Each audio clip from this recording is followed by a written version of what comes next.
Ladies and gentlemen, boys and girls and children of all ages. Hi, I'm John Sitton. Hello, I'm Rob Perez. Christian Carambeu. Welcome to your footballing fix. Pitch Talk. Pitch Talk. Pitch Talk.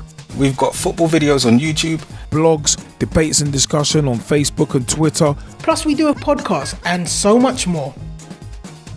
It's we the people, for the people. For our videos, including our interviews and special features, check out youtube.com/pitch talk. Our podcast can be found on iTunes, Podomatic, TuneIn Radio and Spreaker, with older podcasts on mixcloud.com/pitch talk.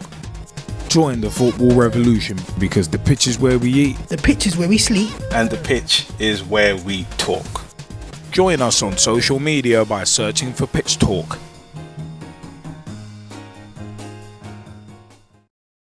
What's up, everyone? I am Straight Shootin LJA and welcome to the Straight Shootin View. Of course, brought to you in association with Pitch Talk. And you know what? Two things I want to hit.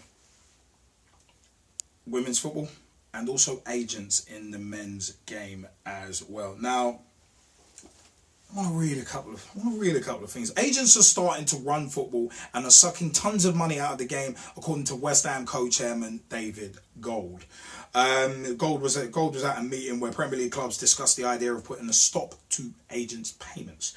Such a measure would mean only players would pay agents during the deal rather than both parties. We are all trying to pay less. They are doing nothing for football, said Gold. An investigation by the Times showed 4 out of 5 deals in the top flight last season, 2017-18, involved these 4 out of 5 deals involved the same agent being paid by both the player and the club. Also, whether agents were disrupting the game, Gold added that goes with the territory. They are certainly doing that. They are starting to run football. They are certainly sucking tons of money out of football. The Times article said that top flight clubs paid £211 million to agents last year, with 79% of the 541 player transactions involving dual representation when an agent acts for both the club and player. Meanwhile, Mina Raiola is said to have represented all 3 parties in Paul Pogba's £89 million move from Juventus to Manchester United, earning £41 million. I can't believe it's even a discussion, added Gold. Other than agents, everybody else is against them. They do nothing for football. The FA is certainly in line with our feelings that something has to be done. From the beginning, it's not been something that we want and they don't want. Now it's FIFA and UEFA who need to come into line, and we are hoping they come up with something. Which FIFA did, because FIFA plans to limit the number of players a club can loan out each season to prevent teams from stockpiling talent. Football's governing body had proposed a maximum of 6 loans per club, but it still has to come to an agreement with the game's other stakeholders, including club, league and player representatives, as to what the limit should be. The proposed new regulation could affect Chelsea, of course, because they've got 40 players out on loan this season. FIFA will also reintroduce the regulation of agents by summer 2019. FIFA said the plans were endorsed by representatives from clubs, the World Leagues Forum, Players Union, FIF Pro, and member associations and confederations at a meeting. FIFA President Gianni Infantino has previously said he was concerned about the huge amount of money flowing out of the football industry, and hopes the plans will improve transparency of the transfer system. Since 2015, and we did go into this in detail on a Pitch Talk show back in 2015. Since 2015, anyone can become a football agent, and Premier League clubs have paid them $211 million in the past year, an increase of $37 million on the previous year. But FIFA's proposals to cap agents' fees have been dismissed. Chelsea have previously said they don't send players out on loan because they're trying to recover money. They send them out because they want them to play and develop. Leaving that one aside. But that's in regards to agents. That's in regards to agents, or as I would call them, parasites. But on the flip side of this, and there is a connection, I'm going to come to it. Women's football clubs spent £375,000 on international transfers in 2018, a FIFA study has found. By contrast, the spending of the same kind in the men's game on transfers involving clubs from different nations totaled £5.4 billion. Huge disparity there. The study, the first of its kind, conducted by football's governing body, looked at transfers between the 1st of January and the 1st of September. FIFA said the report helps reflect the reality of women's football finances. However, Emily Shaw, FIFA's head of women's football development and governance, suggested that those spending levels will increase. She said transfer activity is so far relatively limited, but this is a normal consequence of the fact that the market for female professional players is still in the early stages of its development. That said, consistent investments from all stakeholders in recent years have contributed to the rapid growth of the women's game at all levels. There are therefore clear signs that these numbers will only grow in future. But women's football will get 50% more funding from UEFA from 2020 and to try and make it Europe's biggest female sport. An extra 2.75 million euros, 2.4 million pounds, will be available for women's football projects per year, funded by profits from the Men's European Championships. European football's governing body also plans to increase the number of qualified female coaches. The potential for women's football is limitless, UEFA President Alexander Seferin said. Increasing the participation and the role of women in football has been one of my main objectives both before and after I became UEFA President. UEFA said the new financial commitment was part of its pledge to support the What If campaign set up by Women in Football, a network of professional women in and around the football industry. The campaign encourages people and organisations to make changes that can help to empower women and girls.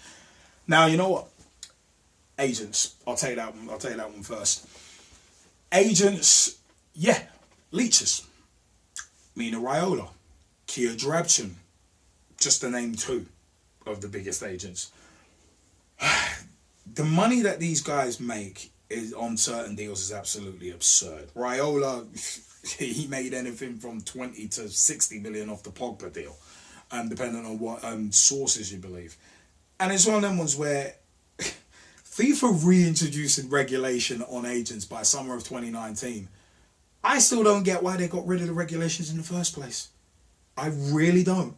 Because you've got so many young players involved in football, and you got to think, if those young players are getting bad advice, then look at the spiral of negativity that can cause. You had, Jermaine Pennant on Jeremy Kyle. It's like very recently. So it's like, that's how some careers can end up. If not managed properly, and if you don't get good advice from your agents.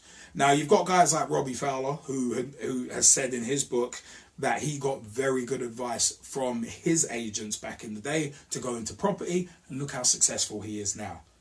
If Paul Gascoigne had a better agent, maybe he might not have had his problems. That's just me prognosticating. I don't know for sure. But the fact of the matter is, agents are literally getting away with blue murder. It'd be one of them ones. You could have like a journeyman player moving from club to club every year, and of course the agent is earning money off that, so he's going to encourage it. And them not being regulated means that they're not being scrutinised. And David Gold, the co-chairman at West Ham, fair play for standing up and saying, yeah, they're draining money out of football, because they are. And in regard and relating it back to the Wembley story, in terms of, you could actually impose some sort of levy or tax on agents, so that money can be funneled back into grassroots football, because that's where it's needed. You don't need all these agents taking money out of the game is a disgrace when grassroots football is struggling. It's almost dying a slow, painful death. And it's tough to see it. It's tough to see it happening in the grassroots football. On the other side, on a more positive note, the women's game getting more investment and getting investment from Euro 2020 and the proceeds that are going to come from that. Good. It's a good start. Good start, UEFA. But don't just promise it. Do it. 2.5 million euro. 2.4 million pounds. It's not that much. Drop in the ocean, considering you're probably going to make billions off the travelling roadshow that will be Euro 2020. So it's like, similar to grassroots football, you're not actually investing that much, but at least it's a start, and live up to it. Live up to it. I mean, £375,000 for international transfers in women's football compared to £5.4 billion in the men's game. Wow, that's a huge disparity. But at least it's one that I'm so hoping, and I've said this before on Pitch Talk shows, that the same mistakes are not made in the women's game that will have been made in the men's game. Don't let the agents get into it and get greedy. Don't let the fat cats at the top of the league get greedy and suck money out of the women's game either, especially when it's developing.